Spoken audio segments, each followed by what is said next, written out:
আসসালামু আলাইকুম। প্রিয় দর্শক, অন্য মঞ্চের আলাপ চাইতায় আপনাদের সকলকে আমন্ত্রণ জানাচ্ছি। নমস্কার।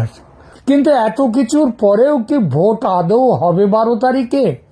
সংশয় কিন্তু তীব্র হচ্ছে দিনকে দিন। এই সংশয়ের সূত্র যেমন বাংলাদেশের ভেতরে রয়েছে কিরকম, জামাত এনসিপি ওরা যদি জানে যে তারা হেরে যাবে নিশ্চিত হয় এবং বিএনপি জিতবে এটা যদি নিশ্চিত হয়, তাহলে ওরা ভোট হতে দেবে না। সুতরাং এই যে ভোট হবে কি হবে না এই সংশয়ের সূত্র যেমন বাংলাদেশের ভেতরে আছে, তেমনি আছে বাংলাদেশের বাইরেও। গত কয়েকদিনের ঘটনা প্রবাহের দিকে একবার নজর করুন। 5 আগস্ট 2024-এর সময় থেকেই বাংলাদেশের বর্তমান শাসকদের ভারত বিরোধী হুঙ্কার সমানে চলছে। সেই হুঙ্কারের অর্থাৎ ভারত বিরোধিতার যদি একটি গ্রাফ আঁকা যায়, তবে দেখা যাবে গত বছরের সেপ্টেম্বর অক্টোবরে গ্রাফ যতটা ওপরে ছিল, গত 3-4 মাসে সেই গ্রাফ বিশেষ করে গত 1.5-2 মাসে সেই গ্রাফ নিচে নামতে শুরু করেছে। এখন এই মুহূর্তে সেটা একেবারে সরল রেখায় না মিললেও আগের তুলনায় অনেকটাই ওপর থেকে নিচে নেমে এসেছে।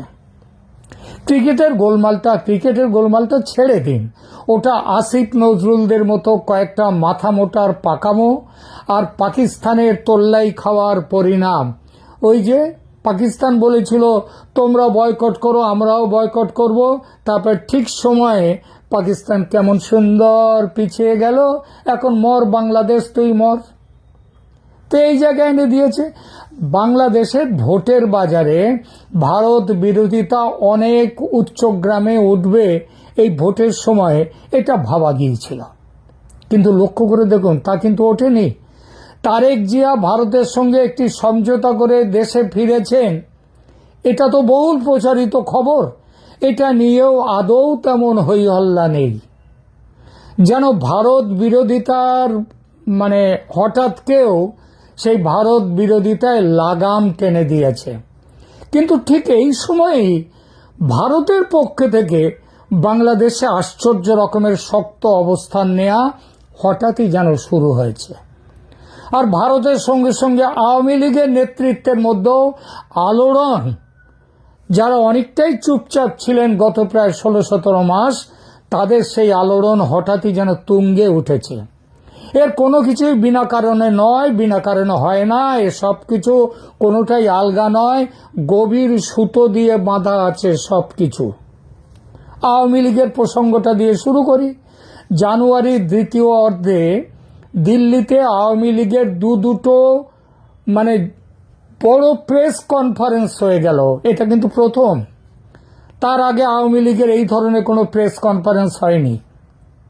23শে জানুয়ারিতে বিদেশি সাংবাদিকদের আয়োজিত কনফারেন্সে আবার শেখ হাসিনা প্রধানমন্ত্রী হিসেবে অডিও বার্তা দিলেন এবং সেই যারা এর আয়োজক, সেই আয়োজক যে সংস্থা, সেটা হচ্ছে একটা foreign correspondents club for south Asia. এই যে সংগঠন ভারতের কোনো সংগঠন নয়, তারা তাদের অডিটোরিয়ামে যে নিমন্ত্রণ পত্র ছাড়লো, সেখানে লিখে দিয়ে দিল প্রধানমন্ত্রী শেখ হাসিনা তিনি অডিও বার্তা দেবেন এখানে। ব্যাপারটা বুঝলেন? প্রধানমন্ত্রী সেই 23শে জানুয়ারি সফল হলো, কানায় কানায় ভর্তি হলো এবং ভারত সরকার না চাইলে, ভারত সরকার বাধা দিলে এটা হতেই পারতো না, কিন্তু ভারত সরকার বাধা দেননি। এবার শেখ হাসিনা প্রধানমন্ত্রী হিসেবে সেই কনফারেন্সে অডিও বার্তা দিলেন। আবার সেই দিনই ঢাকার British high commissioner Sarah Cook তিনি এসে গোপনে দেখা করলেন শেখ হাসিনার সঙ্গে। ভারত সরকার কোনো প্রোগ্রাম বা বৈঠকে সারা কুকের সঙ্গে বৈঠকেও বাধা দেয়নি। অথচ গত 1.5 বছর ভাবুন তো, শেখ হাসিনার গতিবিধি অত্যন্ত নিয়ন্ত্রণে রেখেছিল ভারত সরকার। তার কিছুটা অনেকটাই ছিল নিরাপত্তাজনিত কারণ, সেটা ঠিকই, কিন্তু তাছাড়াও ভারত যেন অপেক্ষা করছিল, ঠিক সময়ের অপেক্ষা। তারপর এখন সেই বর্তমানে সেই কঠোর নিয়ন্ত্রণ হঠাৎই তুলে নিয়েছে যেন ভারত। শেখ হাসিনা তার নিজের খুশি মতো যেটা ভালো মনে করছেন, যেটা ভালো বলবার মতো সেটা তিনি বলছেন। এই প্রসঙ্গে জি নিউজ নেটওয়ার্ক সংবাদ মাধ্যমে যে ইন্টারভিউ তিনি দিয়েছেন গতকাল, সেটাকে একটা বড়সড় বিগ বোম বললে ভুল বলা হবে না। কেন বিগ বোম বলছি? তার এসব কথা শুনলে মনে হবে যেন দেশে দ্রুত ফেরার ব্যাপারে তিনি একেবারে দৃঢ় নিশ্চিত হয়ে গেছেন। আজ থেকে এক সপ্তাহ আগে আমি ঘোড়ার মুখের খবর উদ্ধৃত করে প্রধানমন্ত্রী হাসিনা ফেব্রুয়ারি মার্চের মধ্যে দেশে ফিরবেন এই শিরোনামে একটি প্রতিবেদন করেছিলাম। সেই খবরটি আর জি নিউজের কালকের সাক্ষাৎকারটি একটু মিলিয়ে দেখুন, বুঝবেন যে আমি মন গড়া কথা বলিনি। আর এটা শেখ হাসিনার মনের ইচ্ছা মাত্র নয়, এর পেছনে বাস্তবতার ব্যাকআপ আছে বলেই এতটা দৃঢ়তার সঙ্গে ফেরার কথা বলতে পারছেন তিনি। বলার অপেক্ষা রাখে না যে এই ব্যাকআপ আসছে আর কোনো দেশ থেকে নয়, ভারত থেকে, সঙ্গে আছে রাশিয়া অবশ্যই। এবং কেবলমাত্র ভারত থেকে এই সংবাদটা শেখ হাসিনার কাছে আসার ফলেই শেখ হাসিনা এতটা তিনি সাহসী হয়ে গেছেন, নিশ্চিত হয়ে গেছেন যে তিনি বাংলাদেশে ফিরবেন এবং এই ফেব্রুয়ারি মার্চের মধ্যেই। 1971-এ ভারত যেমন পূর্ণ সামরিক শক্তি নিয়ে দাঁড়িয়েছিল পূর্ব বাংলার মুক্তিকামী মানুষের পাশে, এই 2026 সালে গত 18 মাসের সমস্ত দ্বিধা, দ্বন্দ্ব, সংশয় এবং অপেক্ষা কাটিয়ে ভারত আবার বাংলাদেশের মানুষের পাশে দাঁড়াতে চলেছে। সেই সিদ্ধান্ত নিয়ে ফেলেছে পুরোপুরি ভারত। আর গত এক সপ্তাহ ধরে যা করছে ভারত, তা এই সিদ্ধান্তের সঙ্গেই তাল মিলিয়ে। আগেই বলেছি, বাংলাদেশ তার ভারত বিরোধিতা নামিয়ে এনেছে অনেক, কিন্তু ভারত তার তোয়াক্কা না করে বাংলাদেশের হাই কমিশন, ডেপুটি হাই কমিশনের কর্মচারীদের পরিবার সরিয়ে এনেছে, কর্মী সংখ্যা কমিয়ে দিচ্ছে, আরো কমাবে। এর সঙ্গে আরেকটি বড় ঘটনাও ঘটিয়েছে ভারত। সেটা হলো বাংলাদেশের রামপাল বিদ্যুৎ কেন্দ্র থেকে অত্যন্ত গোপনে 9 জন উচ্চস্তরের প্রকৌশলীকে তুলে নিয়ে এসেছে ভারত, সরিয়ে নিয়ে এসেছে। এর ফলে বিদ্যুৎ কেন্দ্রটি প্রায় বন্ধ হওয়ার মুখে, এ আর থাকবে না।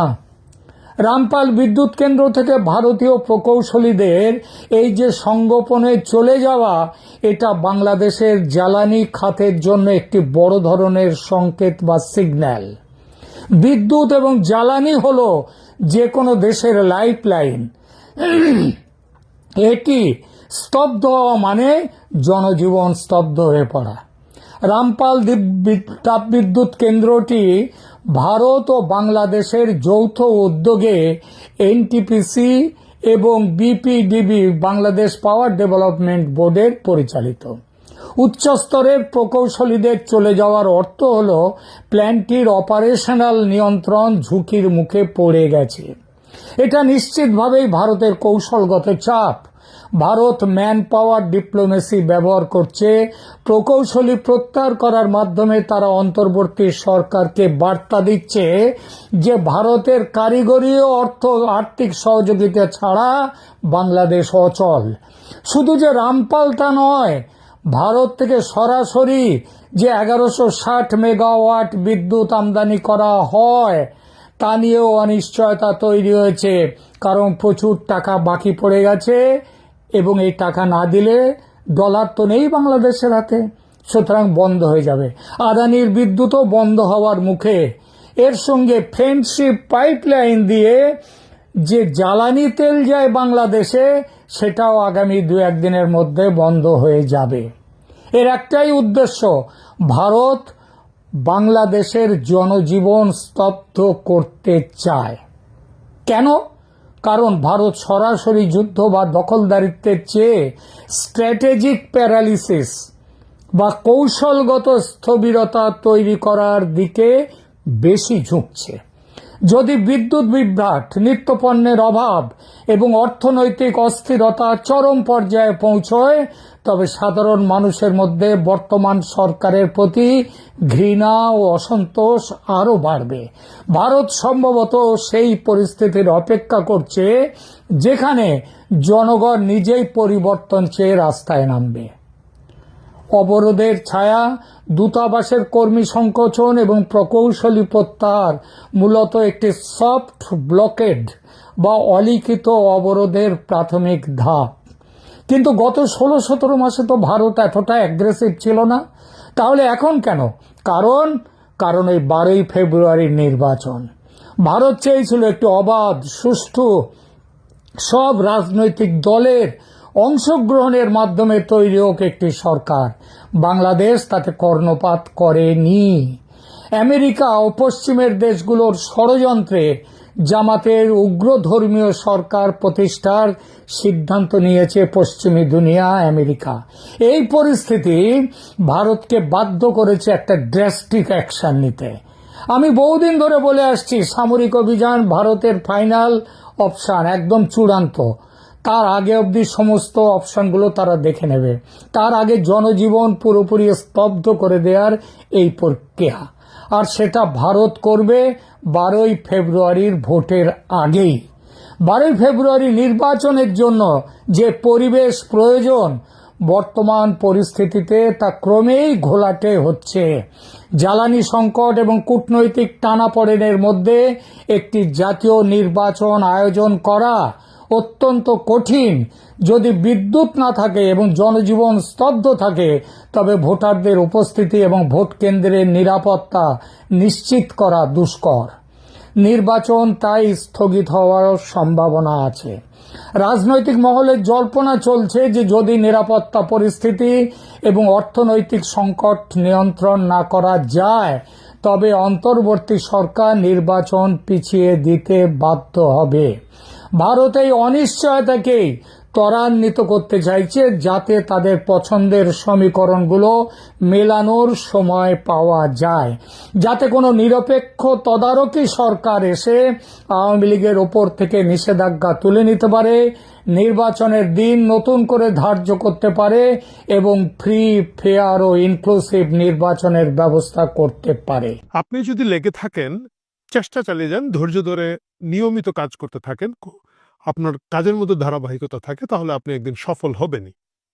এর সাম্প্রতিক উদাহরণ হচ্ছে আমাদের ডার্বি ভাই, যাকে আপনারা সবাই অনেকে নাপা বলে থাকেন, প্যারাসিটামল না তো নাপা বলে থাকেন, নাসিরউদ্দিন পাটোয়ারি, যাকে আবার অনেকে তিনি যেহেতু একটু ধূমপান করতেন, ডার্বি সিগারেট, এই জন্য ডার্বি নাসির বলেন। তিনি সাম্প্রতিক উদাহরণ যে লেগে থাকলে, চেষ্টা চালিয়ে গেলে সফল হওয়া যায়। তিনি দীর্ঘদিন ধরে চেষ্টা করে যাচ্ছিলেন যে কোনো না কোনোভাবে যাতে তিনি মার খেতে পারেন। মার খাওয়ার জন্য যত ধরনের উৎসাহ উদ্দীপনা দেখিয়ে তিনি উস্কানিমূলক কথাবার্তা বলে যাচ্ছিলেন, সেই তুলনায় আসলে হতাশ হতে হয়েছে। কারণ হচ্ছে কোনো একটা কারণে মির্জা আব্বাস তিনি আসলে তো গুরুত্ব দিচ্ছিলেন না, এবং বিএনপির লোকজন কোনোভাবেই এই নাসিরকে মারতে চায় না। মানে বিএনপিও আজকাল অলস হয়ে গেছে, ক্ষমতায় যাবে এই জন্য বোধহয়। সেটা যাই হোক, অবশেষে তিনি সফল হতে পেরেছেন। ঢাকার একটা কলেজে তিনি গিয়েছিলেন, সেখানে পিঠা উৎসব হচ্ছিল এবং তিনি পিঠা না খেয়ে পিঠা খাওয়ার একটা সম্ভাবনা তৈরি হয়েছিল। শেষ পর্যন্ত আমরা দেখলাম যে সেখানে থাকা ডিম চিতই দিয়ে বোধহয় তাকে মারা হয়েছে, যেটাকে উনি বলেছেন ডিম মেরেছে, বা হয়তো ডিম মেরে দিচ্ছে, চিতই ছিল না, শুধুমাত্র ডিম মেরেছে। ডিম পিঠা খেতে গিয়ে পিঠা খেয়ে তিনি আহত হয়েছেন, এবং তিনি শুধু একা আহত হন নাই, এখানে প্রায় 1 ডজন শিবিরের নেতা এবং 1 জন এনসিপির নেতা আহত হয়েছেন। আমি বুঝলাম না, উনি নিজে এনসিপির নেতা, ওনার সাথে তো এনসিপির লোকজন বেশি থাকার কথা, কিন্তু এনসিপির 1 জন আহত হয়েছেন এবং শিবিরের 1-2 জন আহত হয়েছেন। ডিম ছুটতে দেখলাম একটা বা দুটো ডিম দিয়ে এতগুলো লোককে আহত করে ফেলা, এটা কিন্তু আমি সেই কলেজের যারা ডিম মেরেছেন তাদেরকে সাধুবাদ দিতে হয়। তাদেরকে আমি আশা করি যে জাতীয় ক্রিকেট দলে সুযোগ দেওয়া হবে। যদিও ক্রিকেট খেলা হচ্ছে না আজকাল, এবং ক্রিকেট আমরা বিশ্বকাপে খেলবো না, আমাদের 3 আসিফ মিলে সেই বুদ্ধি বের করেছেন। কিন্তু তারপরেও এক ডিম দিয়ে যদি 1 ডজন লোককে আহত করা যায়, তাহলে একটা ক্রিকেট বল দিয়ে আমি শিওর যে 12 জন প্লেয়ারকে আউট করে দেওয়া যেত, একজন বোলারই সেটা সম্ভব ছিল, এবং সেই বোলারটা সেই ঢাকা সেই কলেজের মধ্যেই পড়াশোনা করে থাকেন। গল্পটা বাড়ানোর আগে আসলে একটা গল্প বলি। এক লোক হঠাৎ করে বড় লোক হয়ে গিয়েছে, লেখাপড়া জানে না, দুনিয়ার খোঁজ খবরের মধ্যে নেই, তো উনি অনেক টাকা পয়সার মালিক হয়ে গিয়েছেন, লটারি পেয়েছেন, তাকে নিয়ে যাওয়া হয়েছে একটা টেবিল টেনিসের ফাইনাল খেলার প্রধান অতিথি করে। তো খেলা হয়েছে, জমজমাট খেলা, খেলার পরে উনি পুরস্কার দিতে দাঁড়িয়েছেন। তো প্রধান অতিথি একটা বক্তৃতা দিতে হয়, তাকে বক্তৃতা দিতে ডাকা হয়েছে। তো উনি বলছেন, আমি যে হালায় হারছে হেরেও ধন্যবাদ দেই না, যে হালায় জিতছে হেরেও ধন্যবাদ দেই না, আমি ধন্যবাদ দেই হেই মুরগিটারে, যে হালায় এমন ডিম পাচ্ছে 2টা লোকে পিড়ে দে পিড়ে দে পিড়ে দে পিড়ে দে, কিছুই করতে পারলো না, ডিমটা হালায় ফাটলো না। সেই ডিম নাসিরউদ্দিন পাটোয়ারির উপরে পড়েছে। আমরা পুরো ঘটনার নিন্দা জানাই, তীব্র প্রতিবাদ জানাই, ক্ষোভ জানাই, এবং আমি শিওর যে আমার দর্শকরা তাই করে থাকবেন। এখন সেই ডিমের আলাপের থেকে আমরা চলে আসি এই যে নাটকের রাজনীতি, এই যে অভিনয়ের রাজনীতি। শুধু ডারবি নাসির না, ডারবি নাসিরের সাথে তার যে লোকজন আছেন, তার যে পুরো পলিটিক্যাল পার্টি, একটা কি যেন ন্যাশনাল কি পার্টি অনেকে বলেন, কমেডি পার্টি, এই পুরো পার্টিটা এনসিপি যে এই যে কমেডির জায়গায় চলে আসলো, জামাতের তৃতীয় বাচ্চা, তারা কি আসলে এইভাবে আর সফল হবে? আমার কথা হচ্ছে এইভাবে তারা আর সফল হতে পারবেন না। যে নাটকের মাধ্যমে তাদের উত্থান, যে বিভিন্ন ধরনের মেটিকুলাস পরিকল্পনার মাধ্যমে তাদের উঠান, তারা যেভাবে মানুষের সিম্পেথি পেয়েছিলেন সেই সিম্পেথি এখন আর নাই, সেই সিম্পেথি নাই। এবং শুধু তাই নয়, মানুষজন অনেকটা তাদের বিরুদ্ধে ক্ষুব্ধ, তাদের বিরুদ্ধে প্রতিবাদ করছেন, এবং তারা যদি তাদের স্ক্রিপ্ট না বদলান, তারা যদি তাদের পরিকল্পনা পরিবর্তন না করেন, তাহলে এই রাজনৈতিক দলের আগামীতে আর কোনো ভবিষ্যৎ আমি দেখি না। জামাত ইসলামীর প্রথম বাচ্চা এবি পার্টি আমরা দেখতে পেয়েছি যে এটা খুব একটা সফল হতে পারে না।